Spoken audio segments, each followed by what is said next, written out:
कल के warm up day के बाद आज 29 अगस्त को हमारा जो सियाचिन ई साइकिल एक्सपीडिशन है उसका पहला दिन है। मेरे साथ एक्सपीरियंशियल हिमालय के सोम बोस हैं जो कि इसके फाउंडर हैं। ये आगे के ट्रिप के बारे में और आज जहां हम जाने वाले हैं उसका डिस्टेंस, एलिवेशन और बाकी सारी डिटेल्स के बारे में हमसे बात करेंगे, हमें बताएंगे। Yes, Good morning, I'm Zule. Welcome, my participants. And today we are going to Shakti. First, we will go down to the near to the river Indus, and we'll go along the Indus, and then we go through the villages, and then finally we'll get out of the small road to the main highway, and there too are Thiksey Monastery, which is one of the most important and largest monastery in this whole Indus Valley. We'll enjoy that monastery, we'll learn about Buddhism, and then again get back to our cycle, and then we'll ride up to Kharu, which is in the national highway, and then we'll start climbing all the way to Sakti. Sakti would be around 3,700 meters high, which is slightly higher than the Stoke, and that's where we'll spend our night. So that's our for today. Today's. Yeah. Okay, That's it. great. Yeah. We'll have. I hope that we have a great weather. So let's start. That we enjoy. शुरुआत ही की थी कि दविंदर जी को लगा कि उनकी cycle के break loose हैं, तो वहीं पर उनको ठीक करने के लिए उतर पड़े। ब्रेक के बिना पहाड़ में साइकिल अनगाइडेड मिसाइल की तरह है।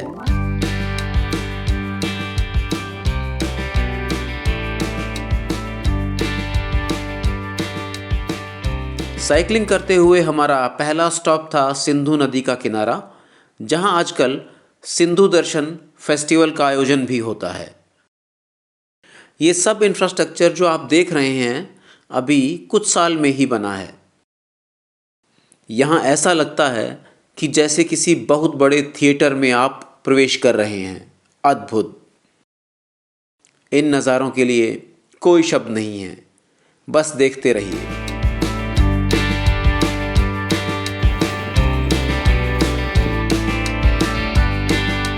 कुछ देर यहाँ बिताने के बाद फिर आगे निकल पड़े। यहाँ लेहबेरी की झाड़ियाँ भरी पड़ी हैं।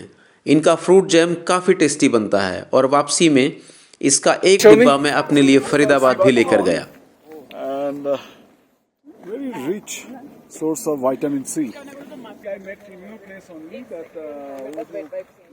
हाईवे को छोड़ गांवों के बीच में से ले जाने का सोम का प्लान एकदम परफेक्ट था। थोड़ा आगे एक गांव में हम फिर रुक गए। पूरे हिंदुस्तान की तरह लद्दाख में भी मजदूर भाई बिहार से ही आते हैं। अरे बेतिया, क्या बात कर दी है बेतिया। अरे आप बेतिया कहाँ से? जिला से ना? बेतिया तो जिला पड़ता है। हाँ हाँ। नरकटियागंज जानते हैं? अब नरकटियागंज के हैं। देखो अब तो मेरा भाई हो। देखो चलो बहादुर आगे बढ़ो।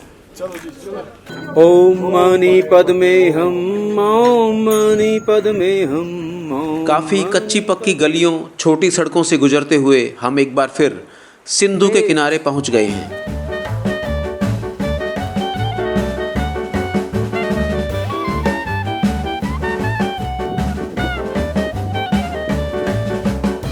बिना किसी ज़्यादा बनावटीपन के ये एक शानदार जगह है। मन तो कर रहा है एक चारपाई डालकर बस यहीं पेड़ के नीचे सोया जाए।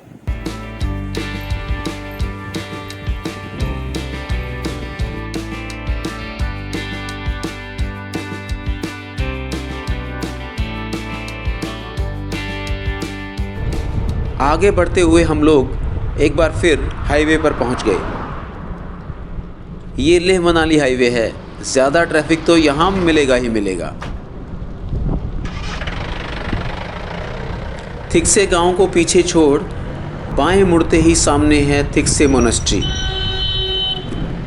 इस पूरे एरिया की ये सबसे बड़ी मोनेस्ट्री है और व्यू तो क्या शानदार है, आप देख ही रहे हैं। Hello guys, fantastic. अभी हम लोग स्टोक से यहाँ तक आए हैं अराउंड 20 किलोमीटर्स 2 घंटे में, और काफ़ी घूमते फिरते हुए आराम से। यार देखो, चेक करो क्या प्रॉब्लम है। हवा निकली है। हवा इसकी निकली, अपनी निकली।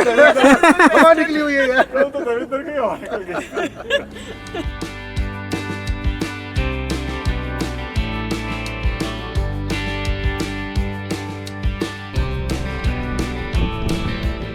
सड़क के द्वारा ऊपर तक घूमकर पहुंचने में पूरा 2 किलोमीटर का चक्कर लग जाता है।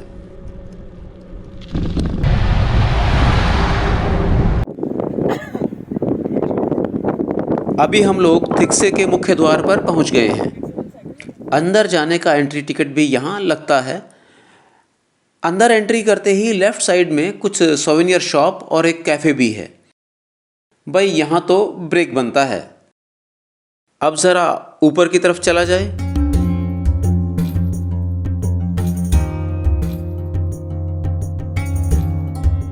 मोनास्ट्री से जुड़ी संस्थाओं की इमारतें ही यहाँ दूर तक फैली हैं।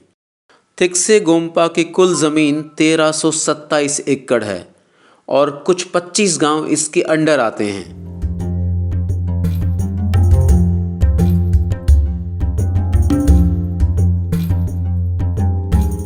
और ये हम प्रवेश कर रहे हैं मेन बिल्डिंग में। क्या शानदार ब्राइट कलर हैं इस रेगिस्तान में। आमतौर पर सभी लद्दाखी जहां भी प्रेयर व्हील देखते हैं प्रार्थना करते हैं। देवेंद्र जी, वंदना और अन्य लोग इधर उधर घूम रहे थे। सोम, पूनम और मैं पहुंच गए इसके प्राचीन कक्ष में।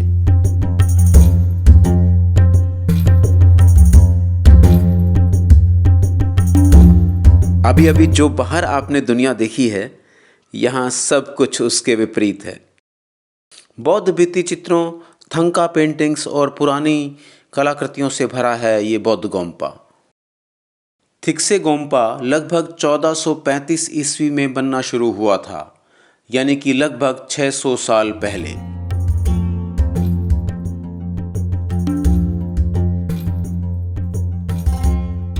इन शानदार वॉल पेंटिंग्स को देखकर मुझे अजंता एलोरा की याद आ गई, जहां मैं अंदाज़न 3 साल पहले गया था।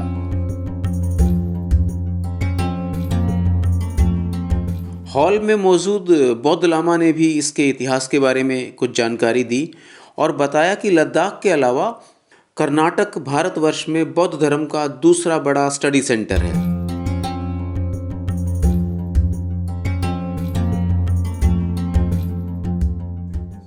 आपका शुभ नाम क्या है?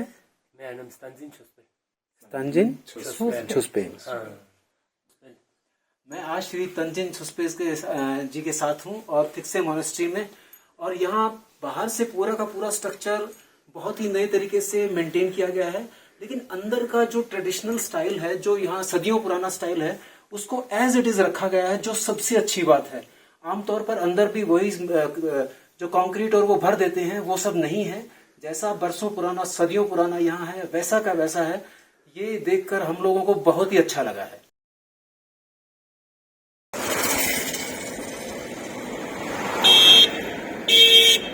थिक्से मोनेस्ट्री से निकलकर कुछ ही किलोमीटर आगे कैफ़े क्लाउड में हम लोग लंच ब्रेक के लिए रुके। ये एक बहुत अच्छा रेस्टोरेंट है। हमने यहाँ चाइनीज़ फूड ट्राई किया और वो काफ़ी बढ़िया था। और पेट में फ्यूल भरने के बाद निकल पड़े आगे की तरफ। थोड़ा आगे चलकर हाईवे के बिल्कुल किनारे पर सिंधु नदी का घुमावदार मोड़ बहुत अच्छा लैंडस्केप बनाता है और यहाँ से स्तकना गोम्पा का बहुत ही शानदार व्यू नज़र आता है।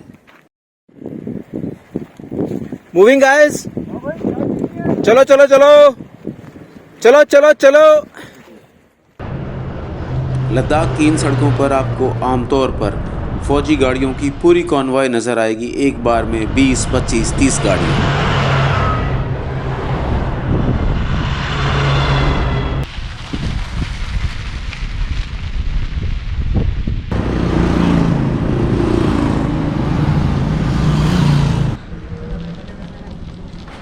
4 बजे के आसपास हम लोग खारू पहुंच गए। और भाई 4 बजे मुझे तो चाय की बहुत ही सख्त ज़रूरत होती है। बोर्ड बता रहा है कि हम लोग थिक्से से 15 किलोमीटर आगे आ चुके हैं। खारू से लेह मनाली हाईवे सीधा चला जाता है और सक्ती गांव के लिए एक रोड लेफ़्ट को चली जाती है। और यहाँ सबसे अच्छी बात तो ये है कि इस रोड पर ट्रैफिक बिल्कुल कम हो जाता है और आपकी साइकिल बिल्कुल ऐसे लगता है जैसे हवा में ग्लाइड कर रही है। वाह वाह।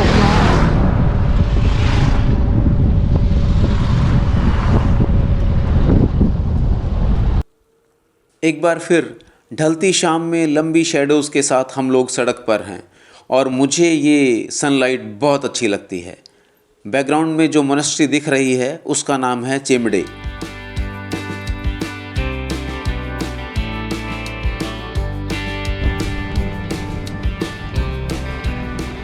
ये रोड सीधा चांगला होते हुए पेंगोंग लेक तक चला जाता है और हम लोग लेफ़्ट की तरफ नीचे उतरने वाली सड़क पर चलते जाते हैं।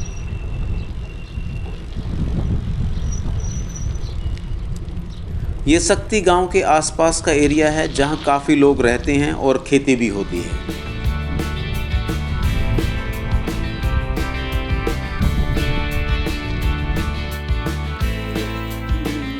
Snow mountain there and the Warilla. Yeah, other side you can see. Still you can see snow mountain there.